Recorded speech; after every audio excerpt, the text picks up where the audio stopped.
You share your victories too quickly, don't you? That promotion at work, that new investment, that relationship that's finally working. You post it, you tell your friends. You announce it to the world because deep down, you believe celebration should be public. But there's something eating at you, something you can't quite name. That strange feeling that not everyone who smiles when you succeed is actually rooting for you.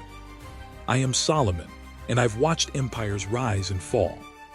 I've seen men accumulate great wealth only to lose it to those who studied their every move in silence. The greatest threat to your prosperity isn't the enemy who declares war on you.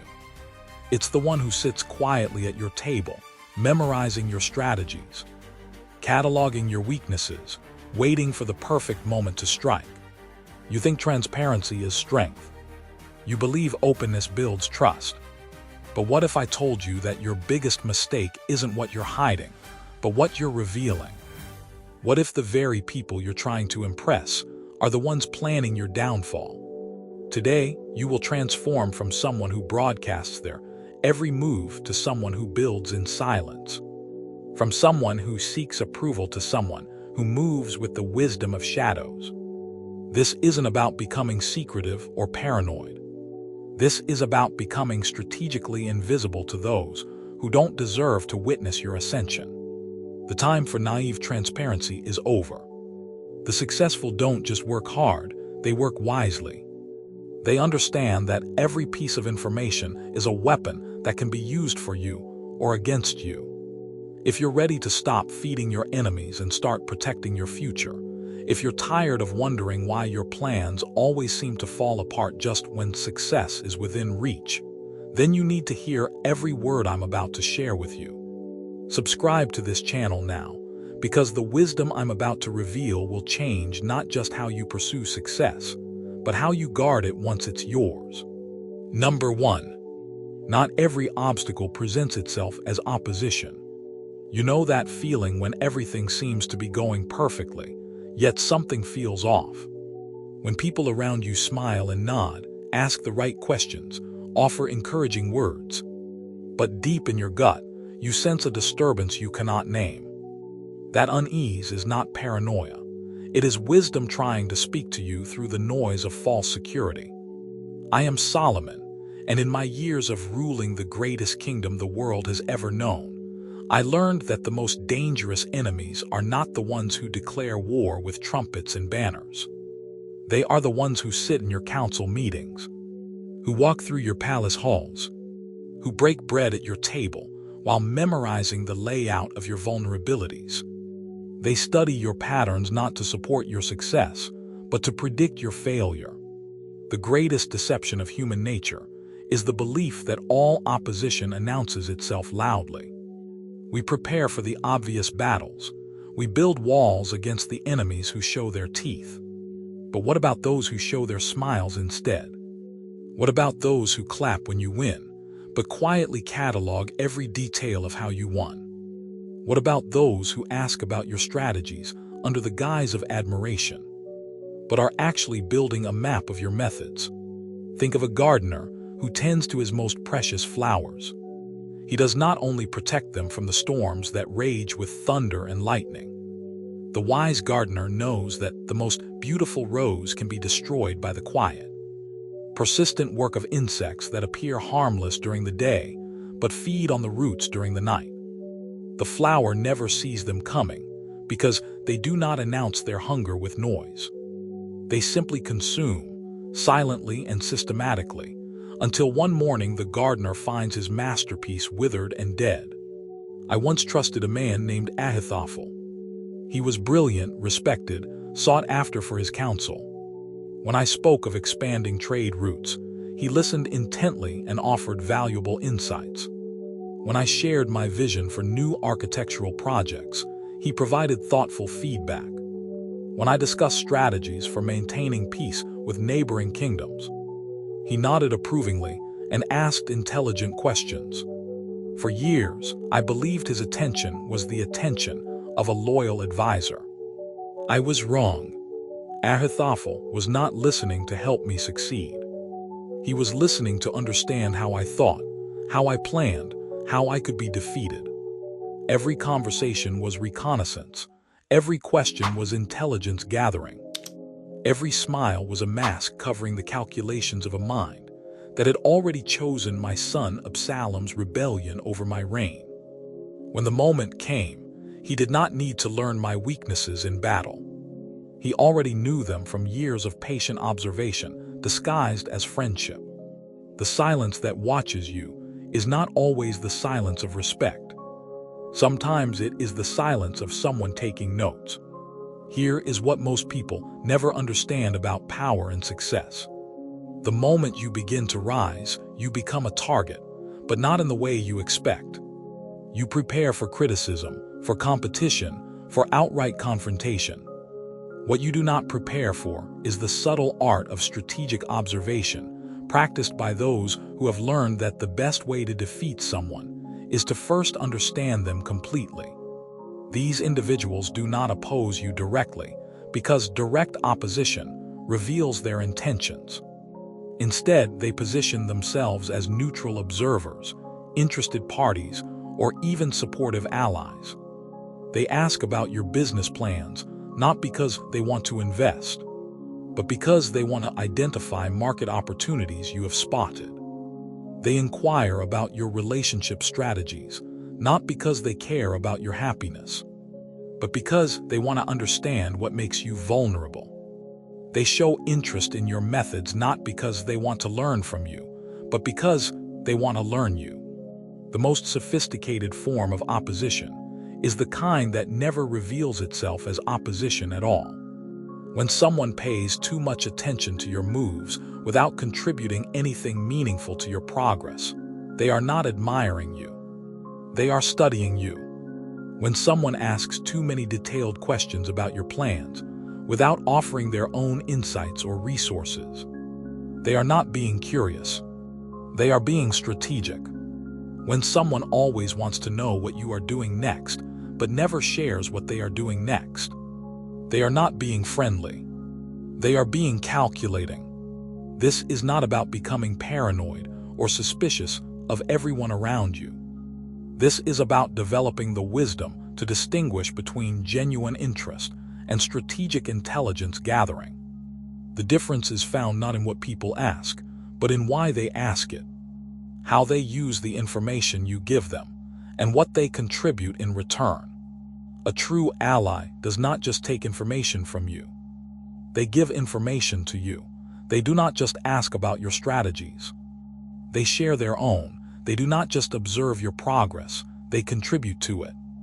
The relationship is reciprocal, transparent, and mutually beneficial. But the hidden obstacle, the one that presents itself as anything but opposition, only takes. They consume your insights, your energy, your trust, and your openness while giving nothing of value in return. The turning point in your understanding comes when you realize that not every friendly face belongs to a friend.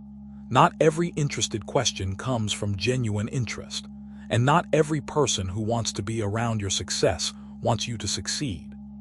Some people position themselves close to your light, not to share in its warmth, but to study its source so they can extinguish it when the time is right. Your awareness must become sharper. Your discernment must become deeper. Your protection must become wiser. When someone shows excessive interest in your plans, ask yourself, what are they contributing to these plans? When someone wants to know every detail of your methods, ask yourself, what methods are they sharing in return? When someone positions themselves as a constant observer of your progress, ask yourself, what progress of their own are they making? The wise king learns to distinguish between the audience that celebrates his victories and the audience that studies them. One group wants to witness greatness. The other group wants to understand how greatness can be defeated. The first group will cheer when you win and mourn when you lose. The second group will smile when you win and celebrate when you lose. Protect your strategies not only from your enemies, but from those who have not yet revealed whether they are your enemies. Guard your plans not only from those who oppose you, but from those who claim to support you without ever proving that support through action. The obstacle that presents itself as friendship is often more dangerous than the obstacle that presents itself as opposition, because you prepare for one and ignore the other. The greatest victories in my life came not when I defeated the armies that marched against me with swords drawn, but when I learned to recognize the armies that marched beside me with swords hidden. Number 2. The cost of exposing yourself without discretion. There is a particular kind of exhaustion that comes from living your life as a public performance. You wake up each day and put on the show. You share your wins, you broadcast your plans, you announce your moves. You believe that transparency builds trust, that openness creates connections, that sharing your journey inspires others. But deep down, you feel drained.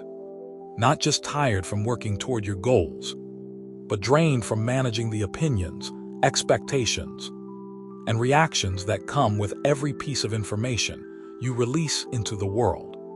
You have turned your life into a public referendum where everyone gets to vote on your choices, and you wonder why you no longer feel free to make them. The fundamental truth about human nature is this: when you give people information about your life, they will use it. Not always to help you, not always to support you. Often, they will use it to feel better about their own lives, to justify their own choices, or to predict and influence your future decisions. Every detail you share becomes a tool in someone else's hands, and you have no control over how that tool will be used.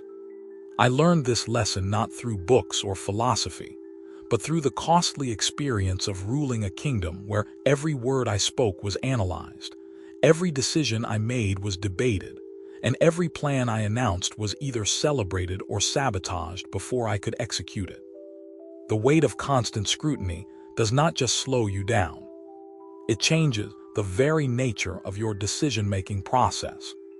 You begin to choose not based on what is best for your goals, but based on what will be best received by your audience. This is where discretion dies and wisdom begins to wither. Imagine a master sculptor who decides to create his greatest work in the town square. Every day, crowds gather to watch him work. They offer suggestions about the shape of the nose, the curve of the lips, the expression in the eyes. Some praise his technique, others criticize his choices. Some offer to help, others predict he will fail. The sculptor, wanting to please everyone and justify his artistic vision, begins to modify his work based on their input. The masterpiece he envisioned becomes a compromise between his original vision and the collective opinion of people who could never create such a work themselves. When the sculpture is finished, it satisfies no one completely. Not the crowd, because it reflects no single person's taste. Not the sculptor, because it no longer reflects his true vision. The attempt to include everyone in the creative process has resulted in a work that belongs to no one and moves no one. Your life is that sculpture. Your goals are that masterpiece. And every time you expose your plans without discretion, you invite the crowd to shape something that should be shaped by you alone. I once knew a merchant who had discovered a trade route that could make him the wealthiest man in the region. The route was dangerous but profitable, requiring specific timing, particular relationships, and careful navigation of political tensions between kingdoms. It was his discovery, his opportunity, his vision. But he was proud of his cleverness and excited about his prospects. He shared the details with other merchants, seeking their validation and admiration. Within months, the route was crowded with competitors. The relationships he had cultivated were being courted by others. The political landscape he had learned to navigate was being influenced by merchants who used his intelligence to position themselves advantageously. The opportunity that could have secured his family's prosperity for generations became diluted among dozens of traders who contributed nothing to its discovery, but profited from his openness. The merchant had confused sharing information with sharing success. He thought that by telling others about his opportunity, he was inspiring them. In reality, he was redistributing his advantage among people who had done none of the work to earn it. This is the cost of exposing yourself without discretion. You do not just lose the element of surprise or the competitive advantage. You lose the purity of your own decision-making process. When too many people have opinions about your choices begin to reflect those opinions rather than your own wisdom and intuition. The moment you announce your plans, you invite interference. The moment you seek approval for your strategies, you give others the power to approve or disapprove. The moment you make your goals public, you make your success subject to public opinion. And public opinion is rarely aligned with what is best for your individual journey. Here is what happens when you expose your path without discretion. Your energy becomes divided between pursuing your goals and managing the reactions to your goals. You spend time explaining your choices instead of improving them. You invest emotional energy in convincing others instead of convincing yourself. You modify your strategies based on external feedback instead of internal wisdom. The people who receive your information will do one of three things with it. Some will use it to support you, offering genuine help, resources, or encouragement. These people are rare and valuable. Some will use it to compete with you, taking your insights and applying them to their own advantage. These people are common and costly. Some will use it to undermine you, either by creating obstacles to your success or by influencing your confidence in your own plans. These people are dangerous and destructive. The problem is that you cannot always tell which category someone falls into until after you have shared the information. By then, it is too late to retrieve it. The words have been spoken, the plans have been revealed, the tools have been distributed. You cannot unshare what you have shared, and you cannot control how it will be used. The wise person learns to share strategically, not impulsively. They understand that information is currency, and like any currency, it should be spent carefully and only in exchange for something of equal or greater value. When you tell someone about your plans, what are you receiving in return? When you reveal your strategies, what value is being added to your efforts? When you expose your goals, what support is being offered? If the answer is nothing more than attention, validation, or curiosity satisfaction, then you are not making an investment. You are making a donation to people who may not have your best interests at heart. The cost of indiscriminate exposure extends beyond the immediate risks of competition or interference. It changes who you become as a person. When you live your life as a public performance, you begin to make choices based on how they will look rather than how they will serve your true goals. You start to prioritize appearing successful over being successful. You focus on being understood rather than being effective. Your authentic self begins to disappear behind the version of yourself that plays well to your audience. And once that happens, even if you achieve the success you originally wanted, it will not feel like your success. It will feel like a performance that you can never stop giving. The most successful people in history understood this principle intuitively. They worked in private and revealed their results in public. They built in silence and celebrated in the light. They kept their strategies hidden and their achievements visible. Your discretion is not secrecy.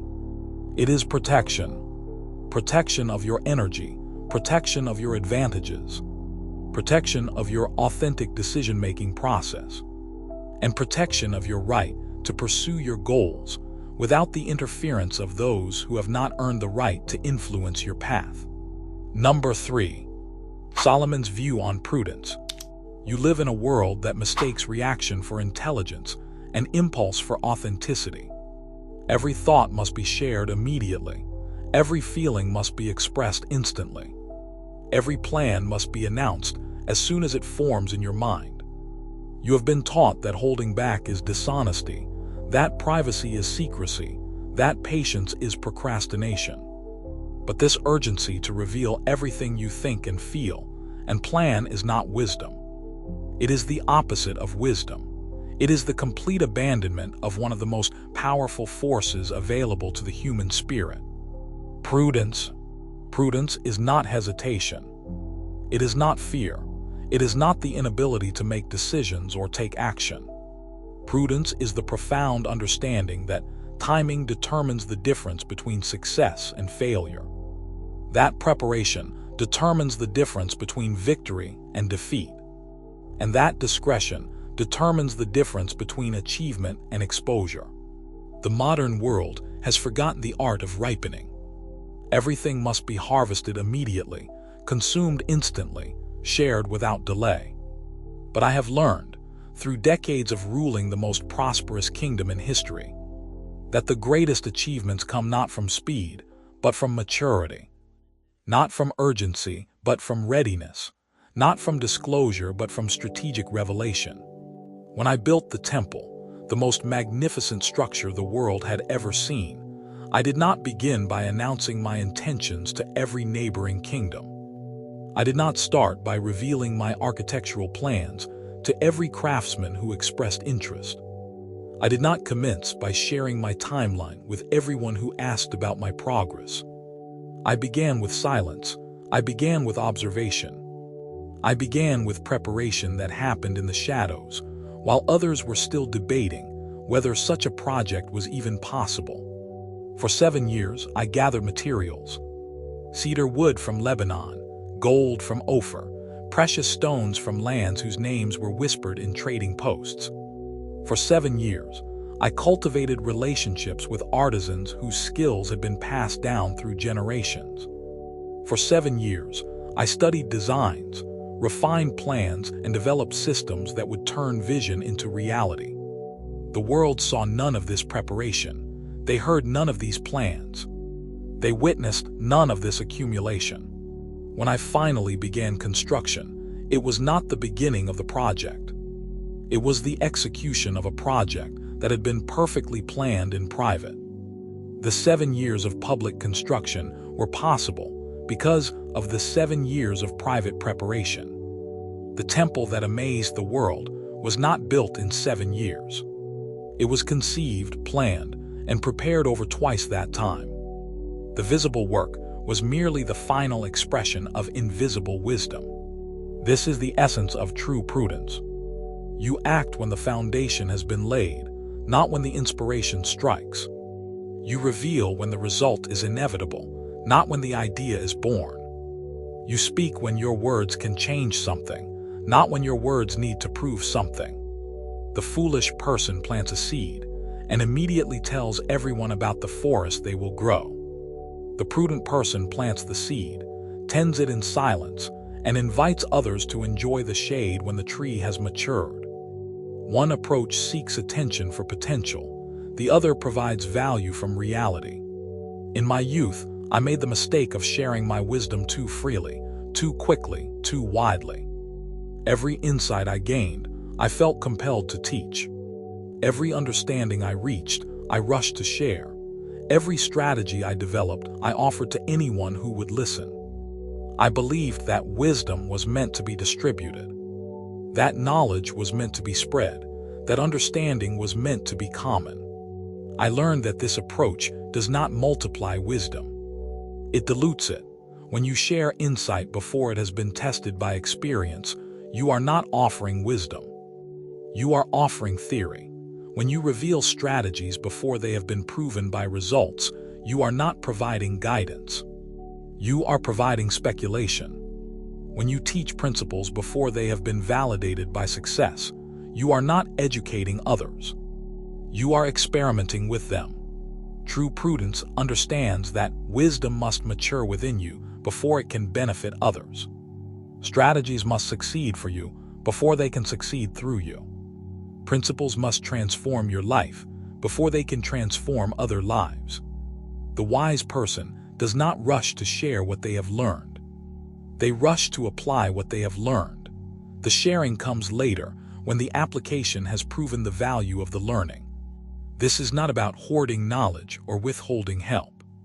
This is about respecting the natural process of development that turns ideas into wisdom, plans into achievements, and potential into power. A grape picker who tries to make wine from unripe fruit will create something bitter and undrinkable. A grape picker who waits for the perfect moment of ripeness will create something that transforms every palate it touches. Your ideas need time to ripen. Your strategies need time to develop. Your plans need time to solidify. This time is not wasted time. It is the most productive time in your entire journey, because it is the time when rough concepts become refined realities. The prudent person observes more than they speak, because observation provides the information that makes speech valuable. They listen more than they teach, because listening reveals the needs that make teaching relevant. They prepare more than they perform, because preparation creates the foundation that makes performance possible. When you speak before you have observed enough, your words lack context. When you teach before you have learned enough, your lessons lack depth. When you perform before you have prepared enough, your actions lack power. Prudence gives your words context, your lessons depth, and your actions power. The world will pressure you to act before you are ready, speak before you are wise, and share before you have anything worth sharing. This pressure comes from a culture that values speed over substance, reaction over reflection, and disclosure over development. Resist this pressure. The resistance itself is a form of strength training for your character. Prudence is not popular, but it is profitable. It is not celebrated, but it is successful. It is not understood by those who have never practiced it, but it is invaluable to those who have mastered it. The prudent person may appear slower than their peers, but they arrive at their destination, while others are still lost on the journey. They may seem less active than their competitors, but their actions produce lasting results, while others produce temporary noise. I have watched countless individuals destroy their potential by acting too quickly on good ideas, speaking too freely about important plans, and sharing too openly with unworthy recipients. Their eagerness to prove their intelligence became evidence of their lack of wisdom. Their rush to gain recognition became the reason they lost their advantage.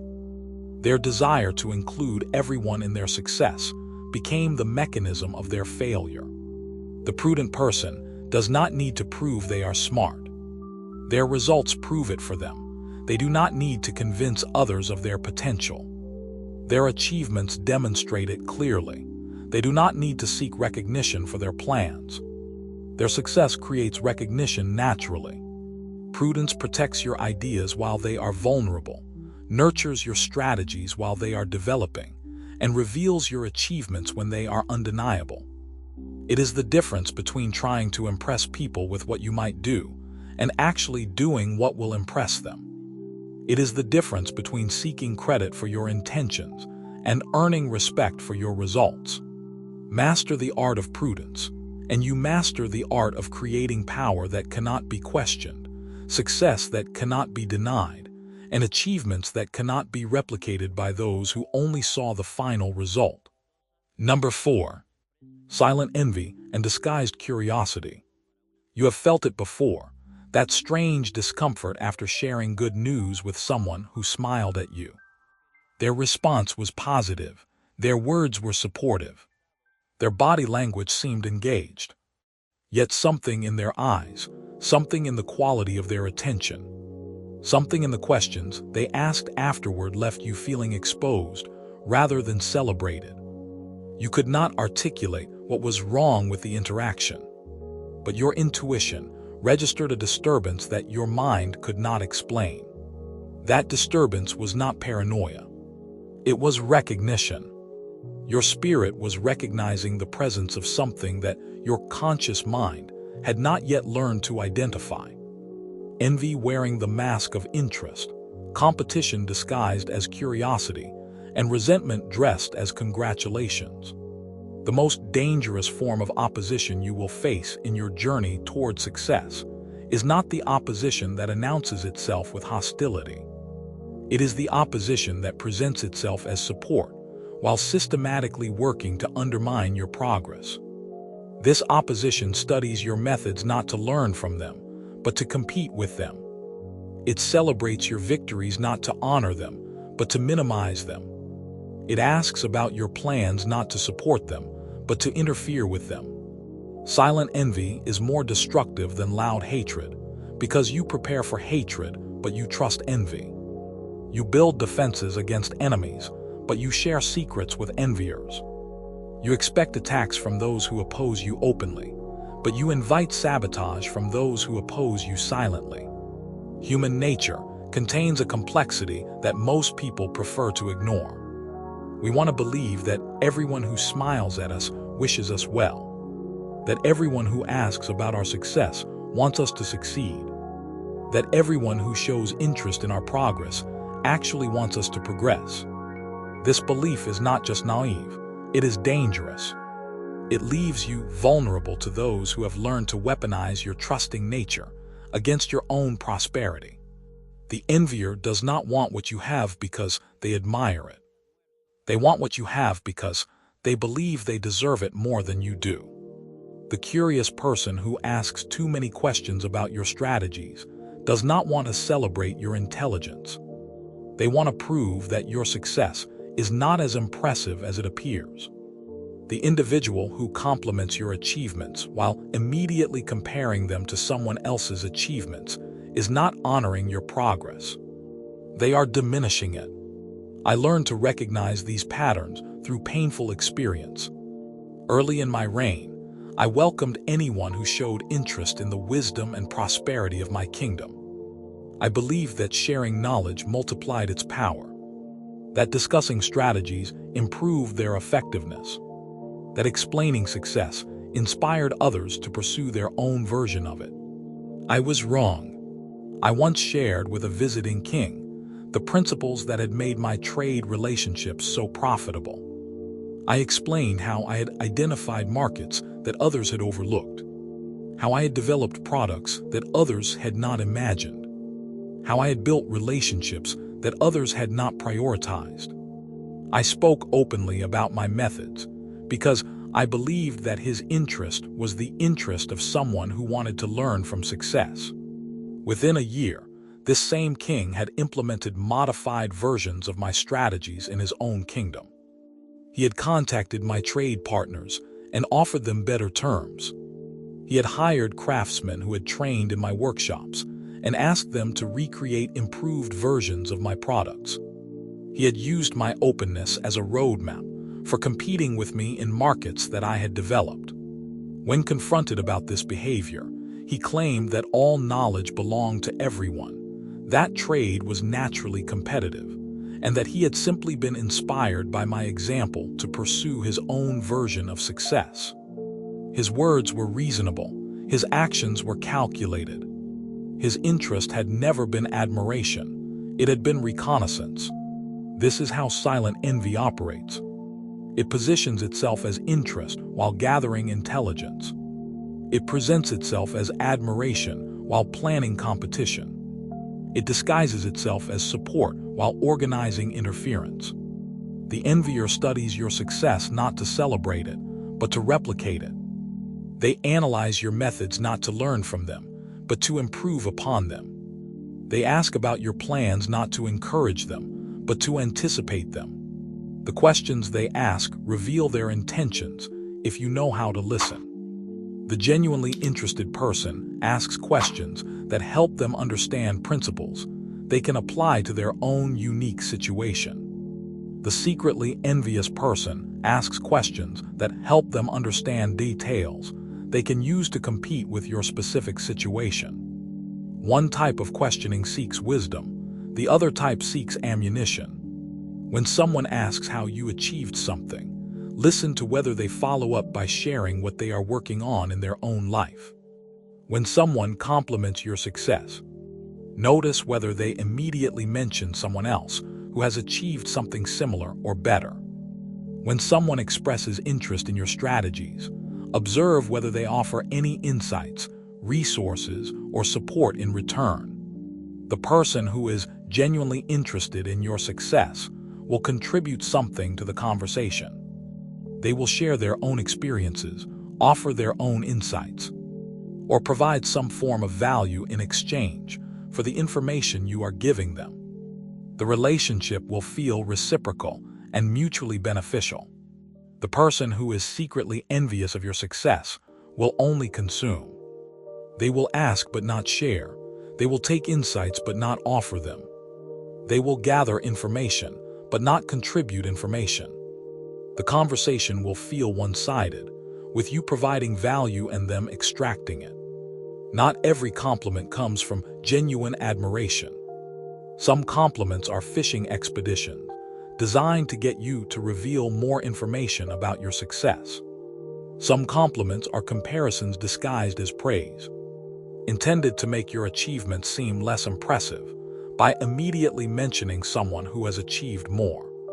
Some compliments are manipulations designed to make you feel obligated to share details that you would normally keep private. The envier has learned that direct criticism of your success makes them look bitter and petty.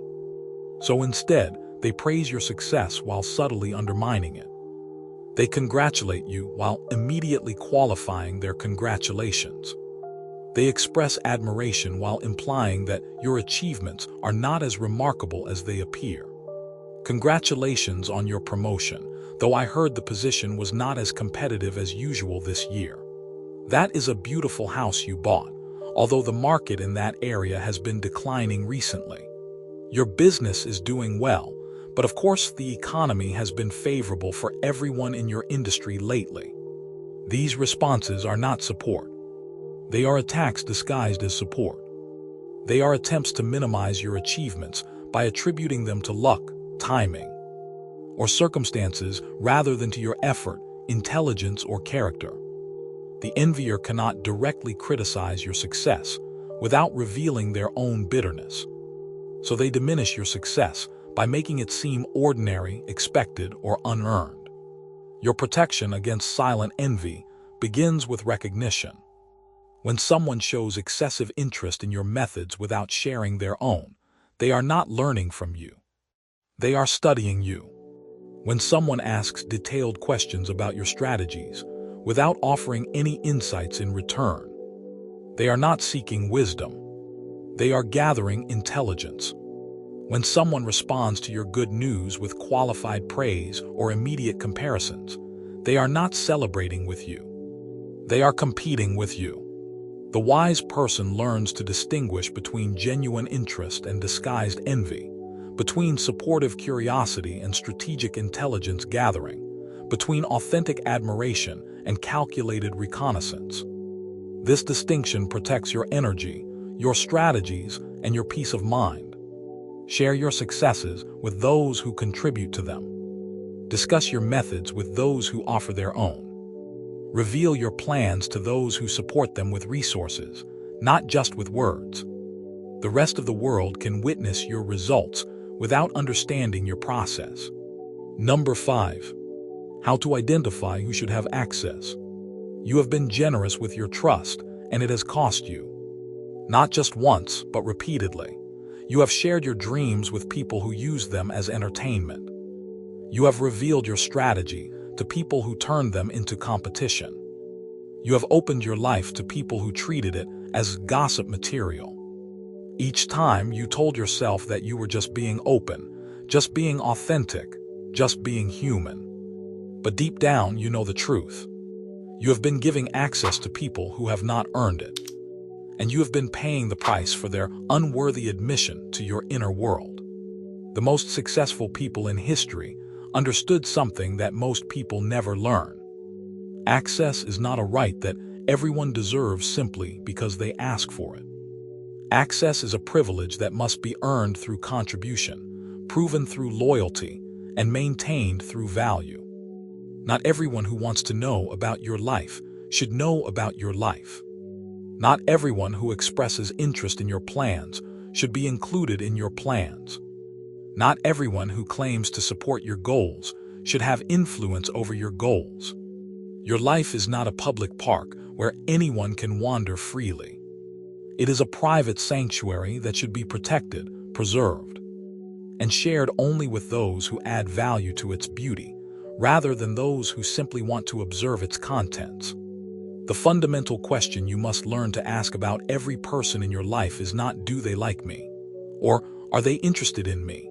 The question you must learn to ask is, what do they contribute to my progress, my peace, or my purpose? Because the people who deserve access to your inner world are not determined by their desire to enter it, but by their ability to enhance it. There are 3 types of people who will seek access to your life, your plans, and your success. Learning to distinguish between them is the difference between building a support network and maintaining a drain on your resources. The first type are allies. These are people who contribute to your progress before they ask about your progress. They offer resources, insights, connections, or skills that advance your goals. They do not just want to know what you are doing, they want to help you do it better. They do not just celebrate your successes, they contribute to your successes. They do not just ask questions about your strategies, they share strategies of their own. The relationship is reciprocal, mutually beneficial, and consistently productive. When an ally asks about your plans, they follow up by offering something that makes those plans more likely to succeed. When an ally learns about your challenges, they provide solutions, not just sympathy. When an ally discovers your opportunities, they help you maximize them rather than competing for them. These people have earned access to your inner world because they consistently add value to your outer world. The second type are spectators. These are people who want to watch your journey without participating in it. They are entertained by your struggles, intrigued by your strategies, and curious about your results, but they contribute nothing meaningful to any aspect of your progress. They consume your time, energy, and information without providing anything of value in return. They ask but do not offer. They take but do not give. They observe but do not participate. Spectators are not necessarily harmful, but they are definitely costly. Every moment you spend explaining your life to someone who is not contributing to your life is a moment you could have spent advancing your life. Every piece of information you share with someone who only consumes information is information that could have been used more strategically with someone who exchanges information. The third type are enemies. These are people who seek access to your life specifically to interfere with it, compete with it, or sabotage it. They ask about your plans so they can create obstacles to those plans. They inquire about your strategies so they can develop counter-strategies. They show interest in your progress so they can identify ways to impede that progress. These people are not just costly, they are dangerous. The enemy often disguises themselves as a spectator or even as an ally. They may offer small contributions to gain your trust while gathering intelligence for larger interference. They may provide temporary support to secure ongoing access to your plans and strategies. They may celebrate your minor victories while secretly working to prevent your major victories. I learned this lesson through a painful experience with my own son. Absalom appeared to be an ally. He showed interest in the governance of the kingdom, asked thoughtful questions about leadership strategies, and seemed genuinely concerned about the welfare of our people. I gave him access to my decision-making process, shared my reasoning behind difficult choices, and included him in conversations about future plans for the nation.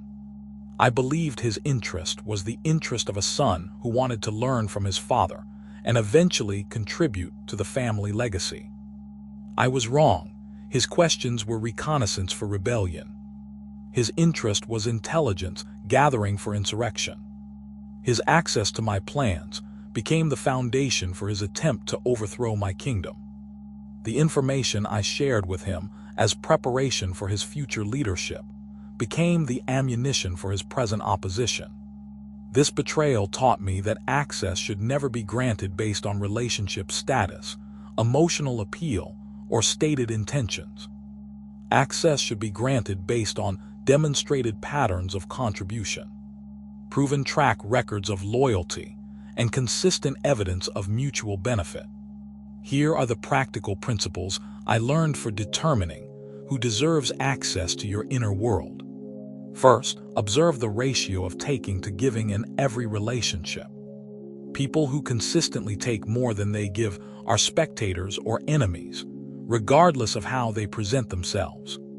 People who consistently give more than they take are allies, regardless of how modest they appear. Second, notice whether people ask about your challenges in order to help solve them or simply to be entertained by them. Allies want to know about your problems so they can contribute to solutions. Spectators want to know about your problems so they can be fascinated by drama. Enemies want to know about your problems so they can make them worse. Third, pay attention to how people respond to your successes. Allies celebrate your victories and ask how they can help you build on them. Spectators celebrate your victories and ask for more details about how you achieved them. Enemies minimize your victories and look for ways to diminish their significance. Fourth, evaluate what happens to the information you share. Allies use your information to help you succeed. Spectators use your information to entertain others with stories about you. Enemies use your information to compete with you or create problems for you. The people who deserve access to your plans are the people who contribute to your plans.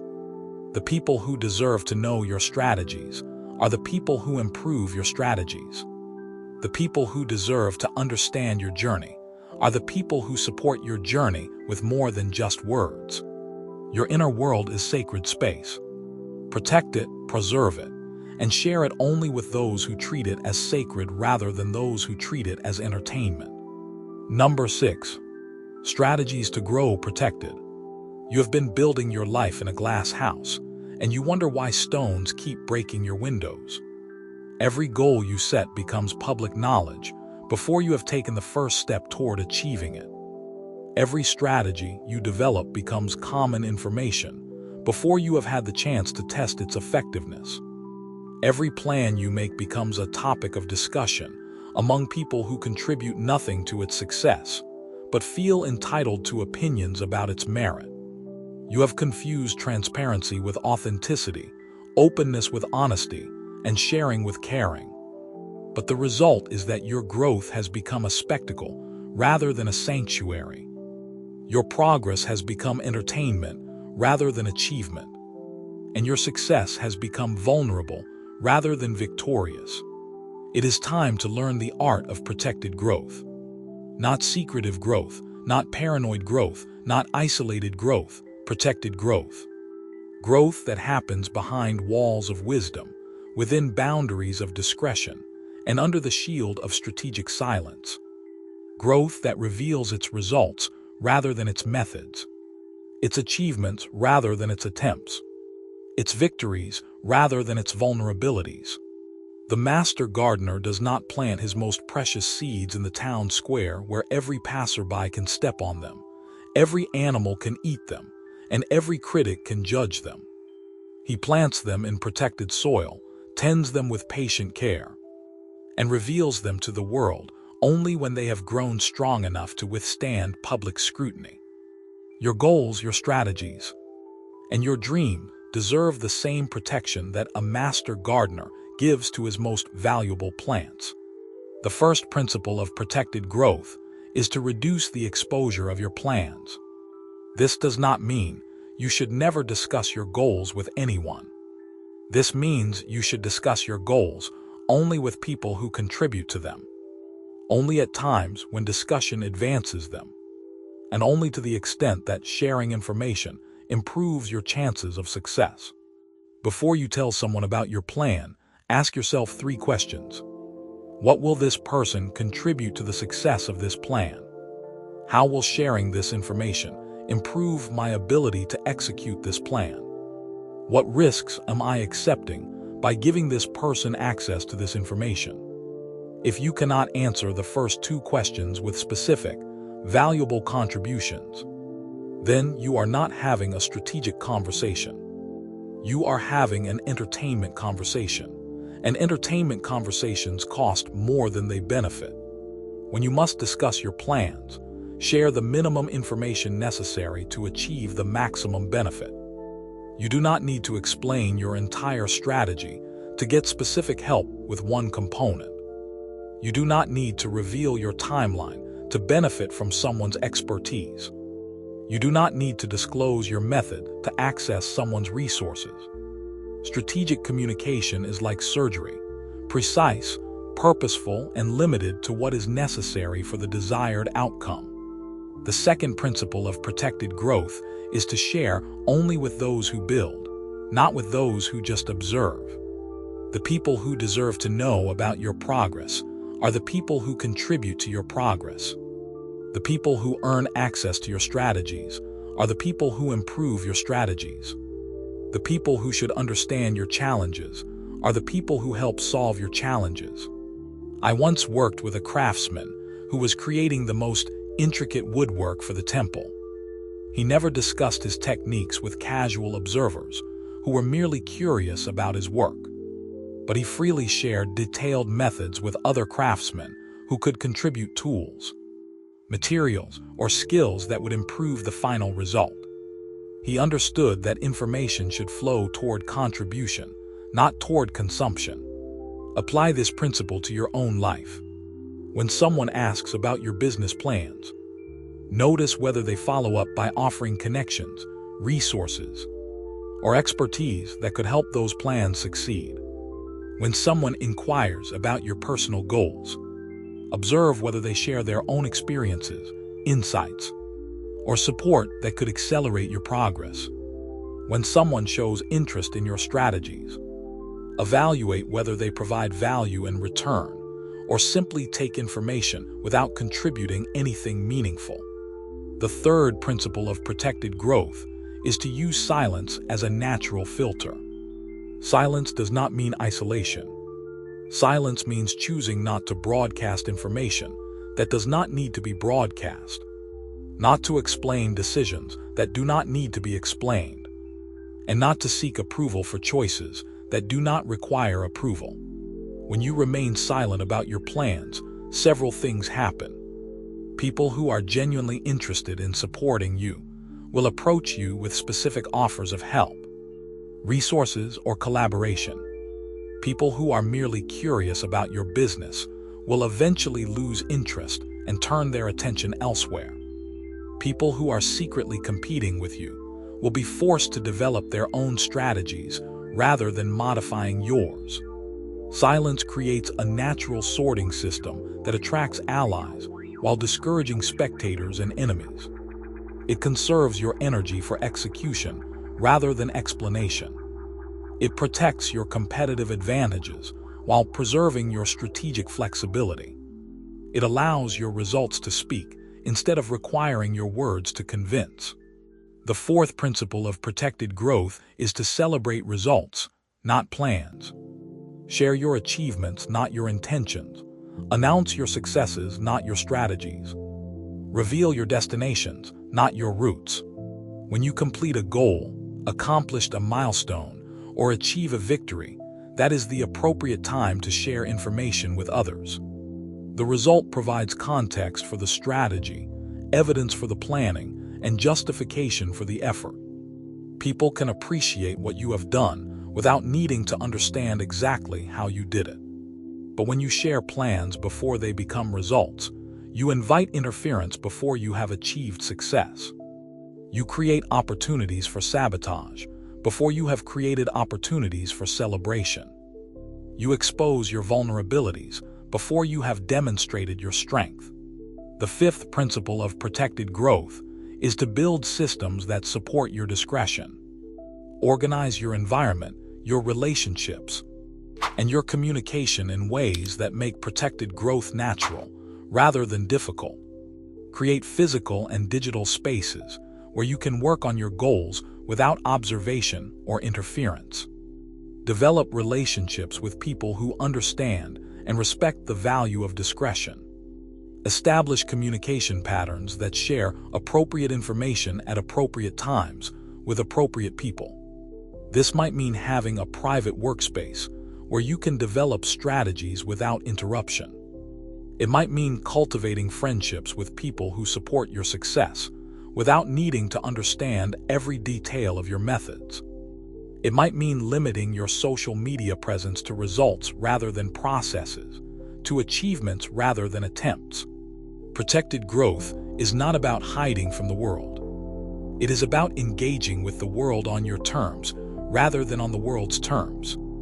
It is about controlling the flow of information so that information serves your goals rather than entertaining your audience.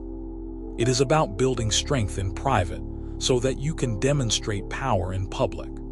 The most successful people in history grew in protected environments. They developed their skills away from criticism, refined their strategies away from interference, and built their power away from sabotage.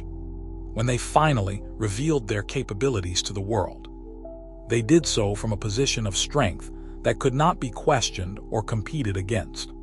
Your growth deserves the same protection. Your dreams deserve the same sanctuary. Your success deserves the same strategic discretion. Number 7. When growth becomes inevitable. There is a moment in every successful journey when momentum shifts from something you create to something that creates itself. When the systems you have built in private begin producing results that no one can ignore. When the strategies you have refined in silence start generating outcomes that speak louder than any announcement you could make. When the growth you have protected and nurtured reaches a point where it no longer needs protection because it has become powerful enough to protect itself. This is the moment when your success stops being a possibility and becomes an inevitability. When your progress stops being a hope and becomes a certainty. When your achievements stop being questioned and start being recognized. But this moment does not arrive by accident. It arrives as the natural result of work that was done correctly, strategies that were implemented wisely, and growth that was protected intelligently. Most people never reach this moment because they expose their potential before it has matured into power. They seek recognition before they have created results worth recognizing. They invite interference before they have built strength capable of withstanding interference. They share their plans when they should be executing their plans. They explain their strategies when they should be proving their strategies. But you have learned a different way. You have learned to build in silence, to grow in private, to develop your capabilities away from the noise of public opinion and the interference of unworthy observers. You have learned that the most powerful success is the success that appears suddenly to everyone else, but has been developing steadily within your protected environment. When growth becomes inevitable, several transformations occur simultaneously. Your focus becomes unshakable because it is no longer diluted by the need to explain yourself to others. Your energy becomes concentrated because it is no longer dissipated through unnecessary conversations about your plans. Your confidence becomes unquestionable because it is based on demonstrated results rather than theoretical possibilities. The interference that once threatened your progress becomes irrelevant because your momentum is stronger than any individual obstacle. The opinions that once influenced your decisions become powerless because your success speaks louder than any criticism. The competition that once concerned you becomes manageable because you have built advantages that cannot be quickly replicated. I remember the moment when the prosperity of my kingdom reached this inevitable stage.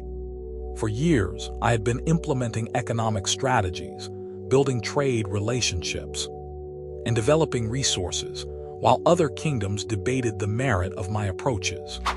Some praised my methods, others criticized them, many questioned whether they would succeed. I listened to none of these voices because I was too busy making the voices irrelevant. When our prosperity became undeniable, The conversation changed completely. The same people who had criticized my strategies began asking to learn from them. The kingdoms that had questioned my methods began seeking trade partnerships with us. The observers who had predicted our failure began trying to understand the secret of our success. But there was no secret. There was only the natural result of work that had been done correctly and consistently, protected from interference and focused on results rather than recognition. The inevitability of our success had been building for years, while others were still debating whether it was possible. This is what happens when you commit to protected growth over public performance, to strategic silence over constant communication, to building results over broadcasting intentions. Your success stops being a subject for debate and becomes a reality that must be acknowledged. The first sign that your growth has become inevitable is that your progress no longer depends on external validation or support. You are no longer waiting for others to believe in your vision, because your vision is proving itself through measurable results.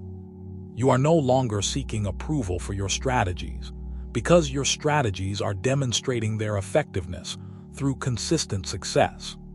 Your motivation comes from the satisfaction of seeing your plans work, rather than from the approval of others who witness your plans. Your confidence comes from the evidence of your achievements, rather than from the encouragement of others who hope for your achievements. Your determination comes from the momentum of your progress, rather than from the inspiration of others who talk about progress. The second sign that your growth has become inevitable is that obstacles begin to feel temporary rather than permanent. You stop seeing setbacks as evidence that your approach is wrong and start seeing them as feedback that helps you refine your approach. You stop viewing challenges as reasons to quit and start viewing them as puzzles to solve. You stop interpreting interference as insurmountable opposition and start treating it as manageable friction. This shift happens because your foundation has become solid enough to withstand pressure without cracking. Your systems have become robust enough to adapt to changing circumstances without failing. Your capabilities have become diverse enough to find solutions, even when your preferred methods encounter obstacles. The third sign that your growth has become inevitable is that results arrive without warning. Success that once seemed distant suddenly feels immediate.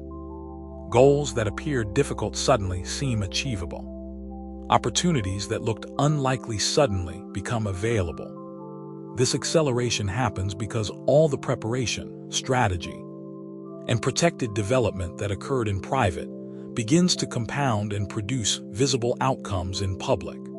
People who have not witnessed your private work will attribute this sudden success to luck, timing, or circumstances beyond your control.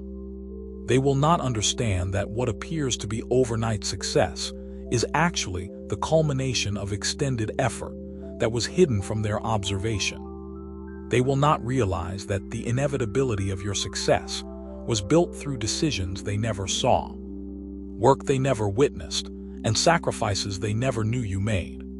The fourth sign that your growth has become inevitable is that you stop needing to convince anyone of your potential, because your results are convincing them of your reality.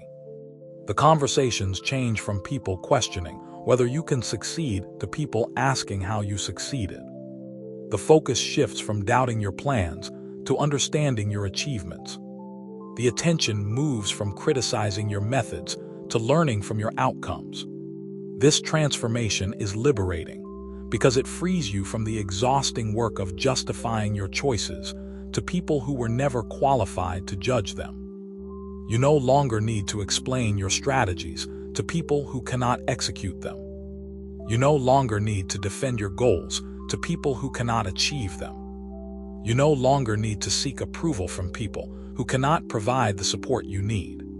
When your growth becomes inevitable, you realize that the period of protected development was not just about achieving success. It was about building the character, skills, and systems necessary to handle success wisely. It was about developing the judgment to distinguish between valuable feedback and meaningless noise. It was about cultivating the discretion to share strategically rather than impulsively. The success that emerges from protected growth is different from success that emerges from public performance. It is more sustainable because it is built on solid foundations rather than favorable opinions. It is more satisfying because it reflects your authentic capabilities rather than your ability to manage perceptions. It is more powerful because it is based on demonstrated competence rather than projected potential. Your journey toward inevitable growth begins with the decision to value building over broadcasting, results over recognition, and strategic silence over constant communication. It continues with the discipline to maintain this approach, even when others question your methods, criticize your discretion, or pressure you to share what you are not ready to share.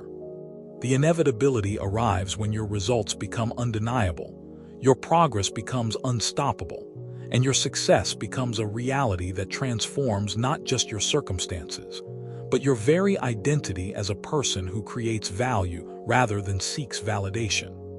The eagle does not announce its flight path to the sparrows below. It simply rises, carried by currents that only it can feel, guided by instincts that only it possesses. The sparrows chatter endlessly about where the eagle might be going, why it chooses certain thermals, whether its destination is worthy of such effort. But the eagle does not descend to explain itself. It continues its ascent, knowing that height brings clarity that ground-level observations can never provide. You are learning to fly like the eagle, not because you believe yourself superior to those who remain earthbound, but because you understand that your vision requires altitude that others may not be willing or able to reach. The higher you rise, the smaller the voices of doubt become. The farther you ascend, the less relevant the opinions of those who have never attempted such flight. This is not about isolation. This is about elevation. Not about arrogance, but about authentic power that no longer needs external validation to sustain itself. The most profound transformations happen not when we convince the world of our worth, but when we stop requiring the world's permission to pursue our purpose. Your discretion is becoming wisdom. Your silence is becoming strength. Your protected growth is becoming unstoppable momentum. Those who once watched you with calculating eyes now find themselves watching someone who has moved beyond their ability to interfere. If you are ready to continue ascending, if you feel the pull of currents that others cannot see, join this community of those who build rather than broadcast, who create rather than consume, who trust the process of becoming rather than the approval of observers. The eagle knows that true flight begins not when the audience applauds, but when the need for an audience disappears entirely.